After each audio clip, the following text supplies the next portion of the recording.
Në shtëpinë e bardhë, përveç informacioneve shumë të rëndësishme dhe pikave shumë të diskutuara, të cilat vendosen në zyrën ovale dhe në sahat kryesore të saj, gjithashtu ka edhe dekorime që bëhen në fakt edhe kryefjale mediave amerikane për shkak të interesit dhe argëtimit që ato sjellin. Është zonja e parë Melania Trump, e cila ka detyrën për dekoruar shtëpinë e bardhë në kuadër edhe themi të përgjegjësive që një zonjë e parë ka në Shtetet e Bashkuara të Amerikës. Dhe këtë vit tematika është shtëpia është aty ku është zemra. Dekori përkiste 250 vjetorit të nënshkrimit të deklaratës së pavarësisë dhe themelimit të Shteteve të Bashkuara, disa dhjetra dekorues vullnetar nga gjithë vendi ndihmuan në zbukurimin e sallave të residencës ekzekutive me 75 kurora, 51 pemë krishtlindjesh, më shumë se 213 metra kurora lulesh, më shumë se 2000 fije dritash dhe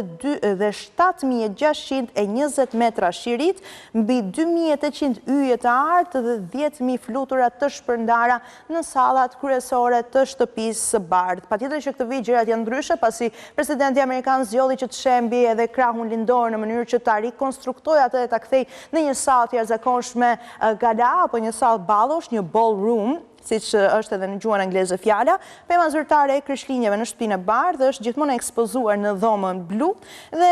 këtë vit në fakt nderon edhe familjet me yllin e artë, ato që humbën një antar gjatë shërbimit ushtarak aktiv. Është një element në krahun lindor dhe para që vizitorët hasin pasi hynë për ato dyrë, e cila në fakt tashmë ndryshon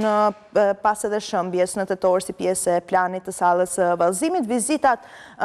do të jenë përgjatë ditës të hapura për turistët, vizitorët, kushdo që është interesuar në fakt që të shohë edhe dekorimet e krishtlindjeve të përzgjedhura nga zonja e parë Melania Trump, që do doja të rikujtoja se në mandatin e parë të presidentit amerikan ishte skandali, le të themi, i parë që mbante emrin e saj, pasi një ish këshilltare dhe mikesha afërt e Melania Trump publikoi në mediat amerikane disa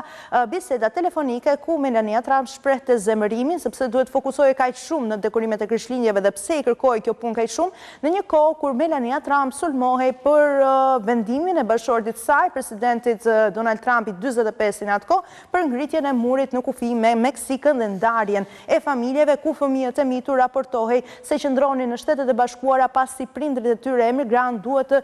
deportoheshin drejt edhe vendeve të tyre të lindjes që ishin pikërisht në Amerikën Latine.